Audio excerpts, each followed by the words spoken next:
आज हम सबके जीवन का एक महानतम पर्व है। इससे बड़ा पर्व भारत में जितने भी पर्व होते हैं या विश्व में भी जितने भी पर्व होते हैं, उन सबसे बड़ा पर्व हर मनुष्य के जीवन का, जो कि अध्यात्म के पथ का ही है, आज उसके जीवन का सबसे बड़ा पर्व है। यह पर्व प्रेम पर्व है। यह पर्व गुरु और शिष्य के प्रेम का पर्व है। गुरु और शिष्य के मिलन का पर्व है। और ये प्रेम जो नए साधक आते हैं, आज उनके लिए भी गुरु का प्रेम वैसे ही उमड़ता है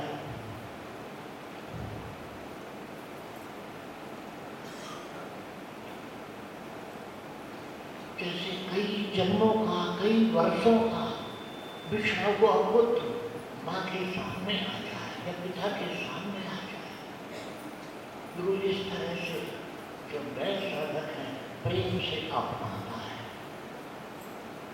प्रेम से मिलता है। ये वो पर्व है। साथ ही जो हमारे पुराने भाई हैं, जो गुरु महाराज के दरबार में पहले से भी आ चुके हैं, उनके जीवन का और भी महत्वपूर्ण पर्व है। क्योंकि हमें अपने जीवन में देखना है कि प्रेम का संबंध जो हमारे गुरु और के बीच में है, उस प्रेम के संबंध को एक वर्ष में हम कितना मजबूत बना पाए। हमारे गुरु से प्रेम का संबंध कितना जड़ा हुआ है, कितना मजबूत हुआ है। आज हम सबको अपने अंतःकरण में झांक करके ये देखने का मौका है। और जब इस पर्व को हम मनाते हैं तो हमारे सामने दो बंधन आते हैं। दो बंधन आते हैं। अखिल ब्रह्मांड में केवल दो ही बंधन हैं। दो बंधन के अलावा कोई तीसरा बंधन नहीं है।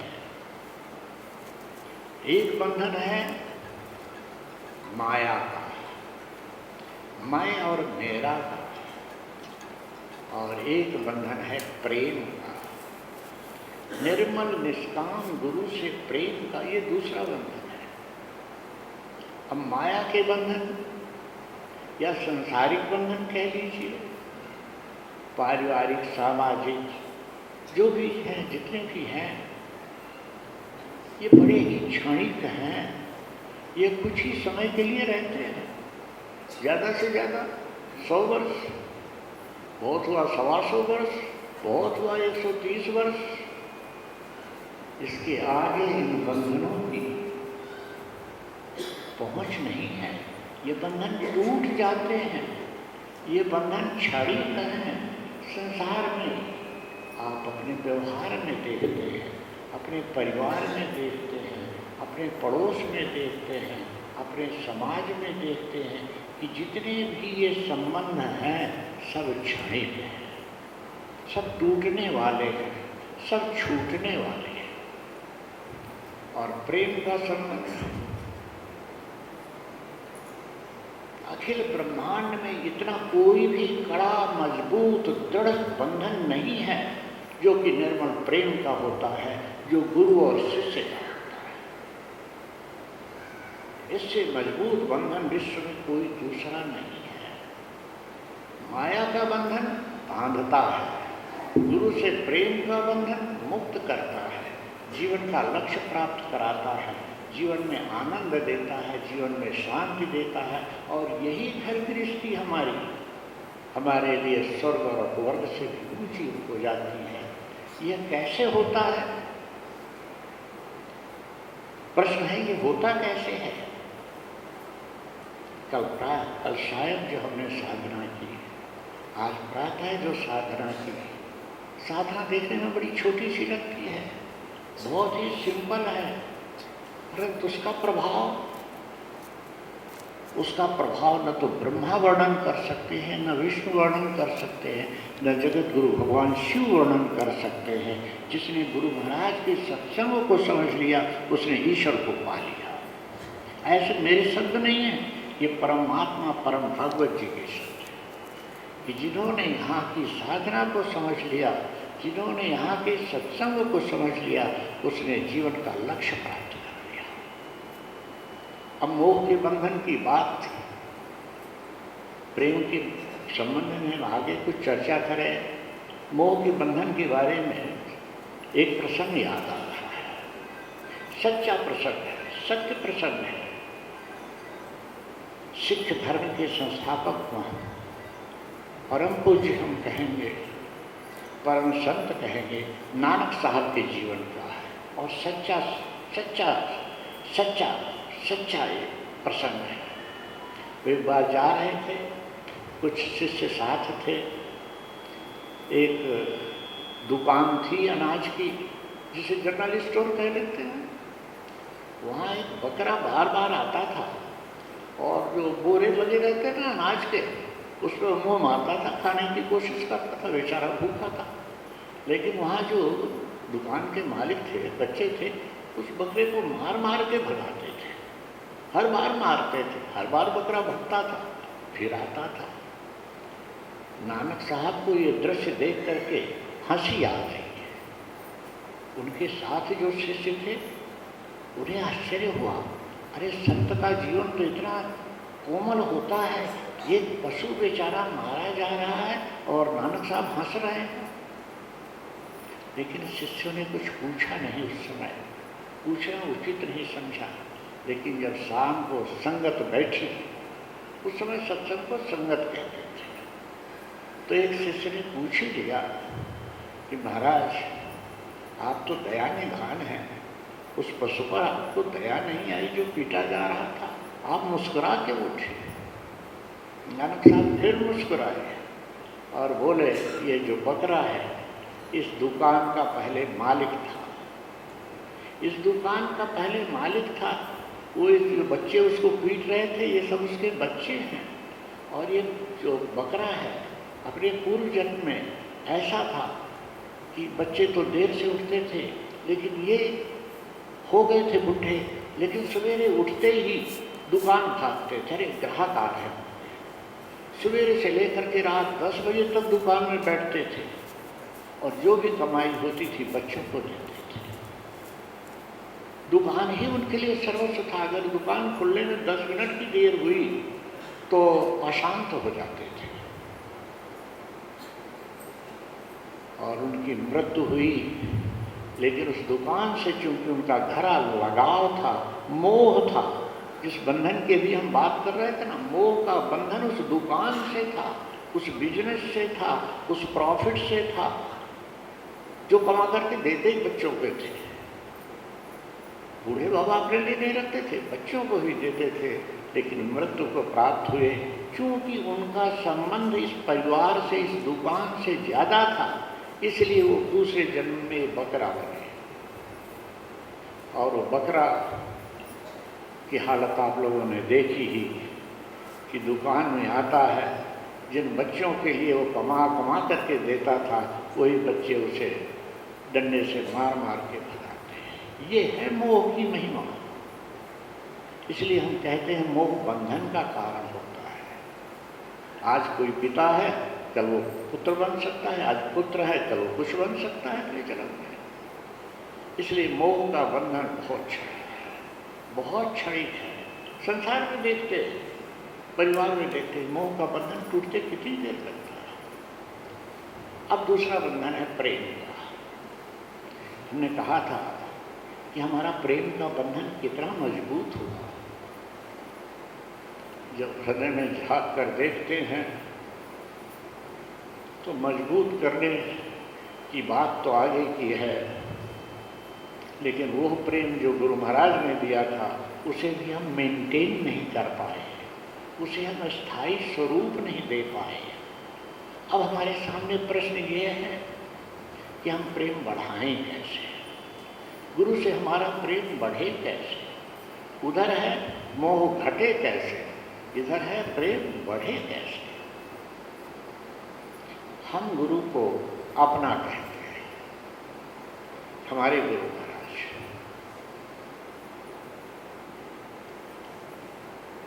और वो दिन बड़ा सौभाग्य का होता है जिस दिन गुरु कह देता है तुम हमारे हो। जैसा कल भजन में सुन रहे थे कि एक बार तो कह दो, कल बच्चों ने भजन गाया था कि एक बार कह दो कि तुम हमारे हो, और गुरु जल्दी कहता नहीं है। गुरु प्रेम देखता है, और प्रेम अगर निष्काम है, निर्मल है, तो गुरु 1000 बार कहता है कि तुम मेरे हो। अब इसकी परीक्षा कैसे हो और ये और आगे कैसे बढ़े कि गुरु हमारे हो जाए, हम गुरु के हो जाए। रामायण की बात है, भरत जी जा रहे थे भगवान राम को पास चित्रकूट। तो जब चित्रकूट के पास पहुंचे, 10-12 किलोमीटर दूर रह गया,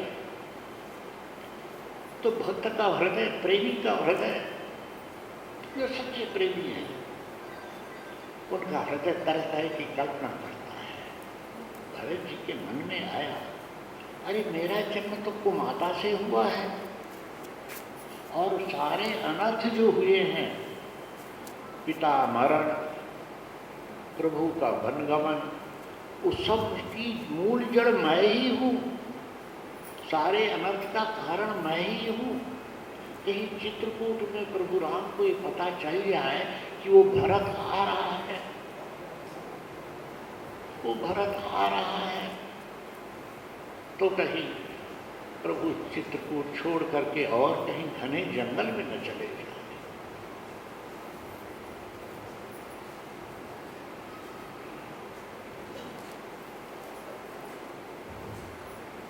ऐसी कल्पना मन में आती है, लेकिन उसी समय एक प्रेमी हृदय की आत्मा कहती है, अंदर जो आत्मा बैठी हो कहती है कि माता से यद्यपि मेरा जन्म कुमाता से हुआ है, सब अनर्थ का कारण है, पर आपन जान न विसारी हैं, कृपा से मुझे अपना समझ करके, मुझे अपना सोच, कैसा नहीं हूँ लेकिन मुझे अपना समझ करके वो चित्र को छोड़कर नहीं जाएगा। ये है विश्वास, यह है प्रेम। और उधर चित्रकूट में क्या हो रहा है, लक्ष्मण जी को, राम को कुलवीरों ने खबर दी कि भरत आ रहे हैं, पूरी फौज के साथ है और ऐसा है।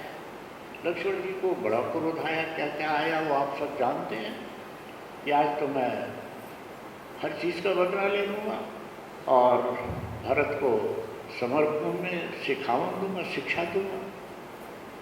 परंतु जिसको गुरु अपना कह देता है,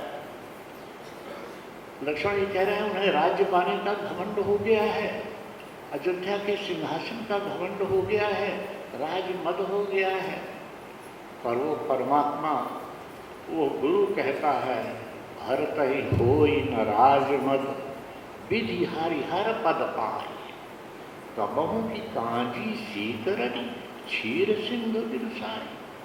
अरे लक्ष्मण, भरत को राजमद कभी नहीं हो सकता। अयोध्या का छोटा सा राज्य है, ब्रह्मा के अधिकार मिल जाए, विष्णु की सारी शक्तियाँ भरत को मिल जाए, भगवान शिव की भी शक्तियाँ मिल जाए, लेकिन भरत को राजमद नहीं हो सकता।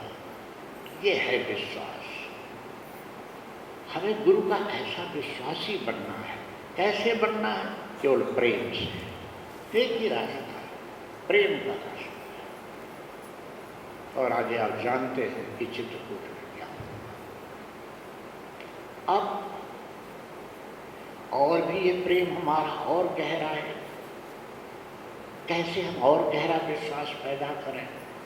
क्योंकि बात साधना और अध्यात्म कुछ नहीं है, केवल गुरु से अपना धरा संबंध जोड़ लेने का है। ऐसा संबंध जो सारे ही बंधनों से मुक्त करता है। मोह का बंधन हर तरह के बंधन में डालता है, गुरु से प्रेम का बंधन सारे बंधनों से मुक्त करता है। तो एक बड़ा सा सरल उपाय हमारे गुरु महाराज ने बताया, और वो उपाय जो गुरु महाराज ने साधना दी है हमें ना, उस साधना से बहुत उपाय वो सरल हो जाता है।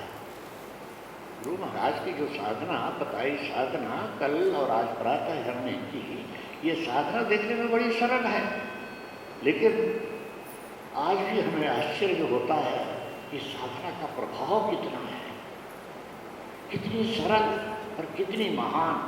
गुरु महाराज की ये 15 मिनट की साधना, जिसमें मुश्किल से 15 अक्षर हैं, तो वो है अपने गुरु से बात कर लेना। अपने गुरु से बात कर लीजिए, अपने प्रभु से बात कर लीजिए, जिसको भी आप मानते हैं उससे बात कर लीजिए। अब कैसे बात करें? गुरु अगर साकार रूप में वर्तमान है, बहुत अच्छी बात है, और अगर निराकार रूप में शरीर उन्होंने छोड़ दिया है, तो परम भागवत जी का कहना है कि गुरु शरीर छोड़ देने पर भी, परम भागवत परमात्मा के शब्द हैं, हम अपनी बात नहीं कह रहे हैं, कि गुरु जब शरीर छोड़ देता है तो उस अव्यक्त ईश्वरीय दशा में रहता है, जहाँ देश काल की कोई सीमा नहीं रहती, कोई बंधन नहीं है। बस अपने मन की गुरुता से कहना, और अगर एकांत में है तो उनकी भी बात सुनने, उनकी भी बात सुनने और अपनी भी कहने। गुरु सुनता भी है और अपनी कहता भी है। यह अवस्था इसी साधना से प्राप्त होती है। ये जो साधना गुरु महाराज ने हमको दी है, ये अवस्था इसी साधना से मिलती है। और गुरु की बात जो सुनाई देती है ना, उसी को आकाशवाणी कहते हैं। आकाशवाणी कोई आकाश से नहीं आती, वो हमारे अंतःकरण में ही सुनाई देती है। अब अगर ये भी हमें कठिन लगे, इस पर भी हमारा विश्वास न हो, इस पर भी हमारी श्रद्धा न हो, तो क्या करें? तो हमारे गुरु महाराज ने एक और सुंदर उपाय बताया है, बहुत ही सरल है। हमारे प्रेमी भाई जो भजन कहते हैं कि हु भांति दीन बंधु दीनानाथ, मेरी ओर हेरिए, मोह को और ठोर न सुटे। हे दीन बंधु गुरु भगवान, किसी भी तरह से एक नजर देख लीजिए। बस ये जो नजर है, गुरु की जो एक नजर है, प्रेम के बंधन को इतना मजबूत कर देती है, आश्चर्य होता है। भगवान राम जा रहे थे, जंगल जंगल जा रहे थे, रास्ते में देखा एक पत्थर की शिला पड़ी है। जब नजदीक पहुंचे, एक नजर पड़ी, एक नजर पड़ी उस पत्थर की शिला पर, और पत्थर की शिला महिला थी। जब प्रभु की एक नजर पड़ी तो शिला की आंखों से आंसू बहने लगे।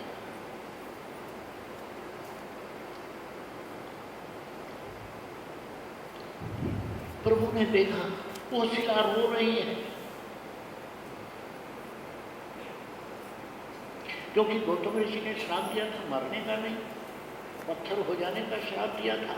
उसके प्राण, उसकी आत्मा उस पत्थर के अंदर थी, लेकिन जैसे उसने देखा प्रभु को, आंसू आ गए। और फिर प्रभु की एक निगाह ने क्या किया, उसको वो स्थिति प्रदान की कि पद कमल परागा रस अनुरागा, मम मन मधु करे पाना। और सारी संसार की साधनाओं का रहस्य शेष में है कि आपके चरण कमलों का जो पराग है, पद कमल परागा, उस रस के, उस पराग के रस को मेरा मन रूपी भौरा उसका रस पान करे। अनुराग का रस, 3 तरह की बातें होती हैं। एक होता है राग, जिसे मोह कहते हैं। दूसरा होता है विराग, इसके बाद आता है अनुराग। अनुराग कहते हैं ईश्वरीय प्रेम। तो पद कमल परागा रस अनुरागा मम मन मधु करे, मेरा मन आपके श्री चरण कमलों के मधुर का पान करता रहे। ये है प्रेम की स्थिति, ये है प्रेम की मजबूत डोरी, ये है वो डोरी जो टूटती नहीं, हिलाए नहीं हिलती, डिगाए नहीं डिगती है। फिर आगे और आप देखें, उनकी निगाहें गिद्ध पर पड़ती है, गिद्ध मणासन है, निगाह पड़ी।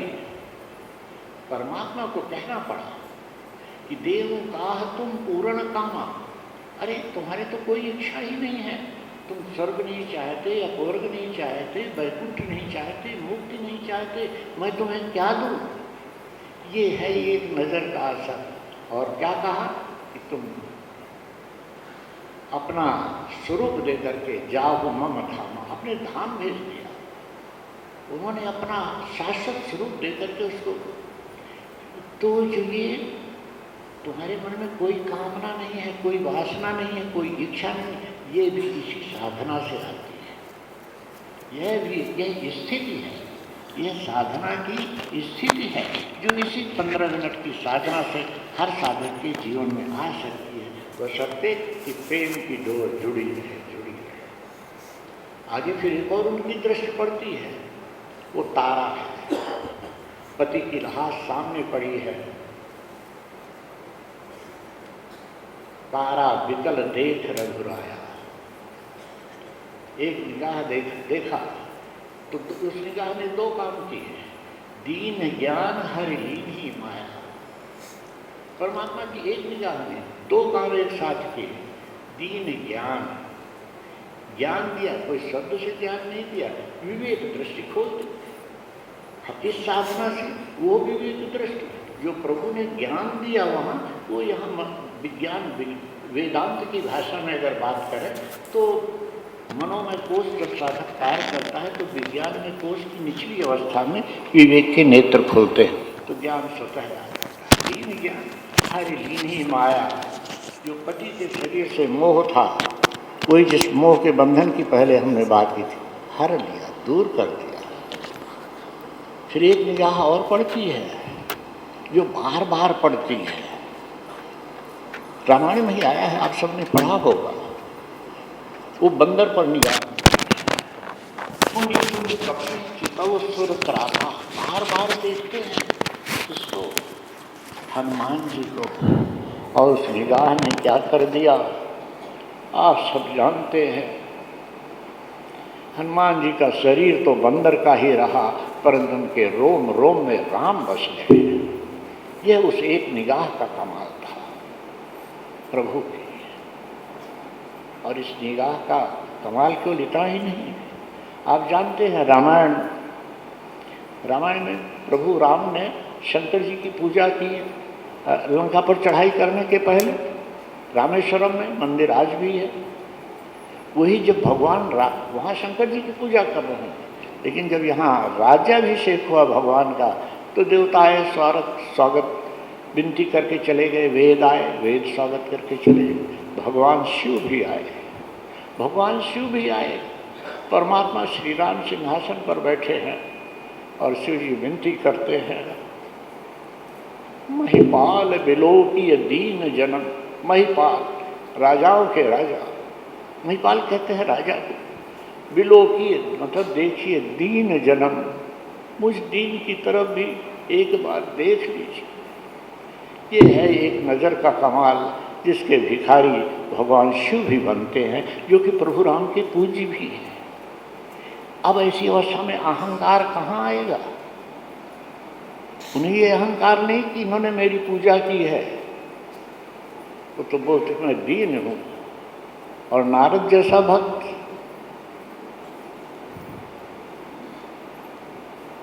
भी भगवान से विनती करते हैं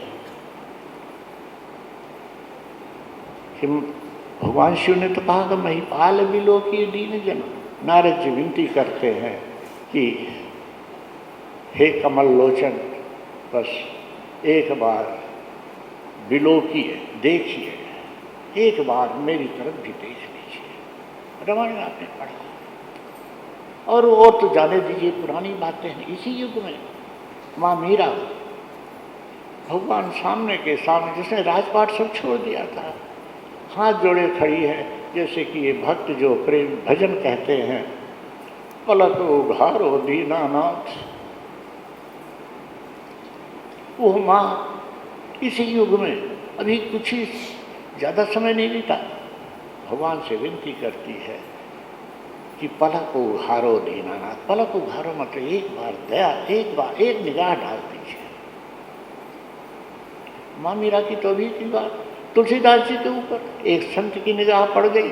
सड़क सड़क घूमने वाला, भीख मांग के खाने वाला एक नादान अनाथ बच्चे के ऊपर निगाह पड़ी और परम संत तुलसीदास बना। अभी इसी युग की बात, कलकत्ता की गलियों में नंगे पैर डामर की गलियों में घूमने वाले एक लड़का नरेंद्र जब अपने गुरु के पास पहुंचा तो उसको, नरेंद्र को आप जानते हैं क्या बना दिया? विश्व पूज्य बना दिया, विवेकानंद बना दिया। इसी तरह से इस गुरु दरबार में जहाँ हम और आप बैठे हैं, हमारे परमात्मा गुरु भगवान की निगाह एक गरीब ब्राह्मण पर पड़ गई, जिन्हें परम संत ही नहीं बनाया उन्होंने। परम संत के भी ऊपर का एक पद होता है, परम भागवत। परम भागवत किसे कहते हैं? वो आप गुरु महाराज का साहित्य बाहर रखा है, उसे पढ़ सकते हैं। परम भागवत बना दिया, और उतना ही नहीं, उन्होंने साक्षात उन्हें परमात्मा बना दिया, साक्षात परमात्मा बना दिया। ऐसा है ये दरबार और ऐसी है ये साधना। इसलिए हम सब का धर्म है कि हम गुरु महाराज से विनती करें कि दीन बंधु दीनानाथ मेरी ओर हेरिए, मेरी ओर हेरिए, हमारी ओर हेरिए, हमारी ओर हेरिए। बस यही विनती है। हम उनके श्री चरणों में बारंबार प्रणाम करते हैं।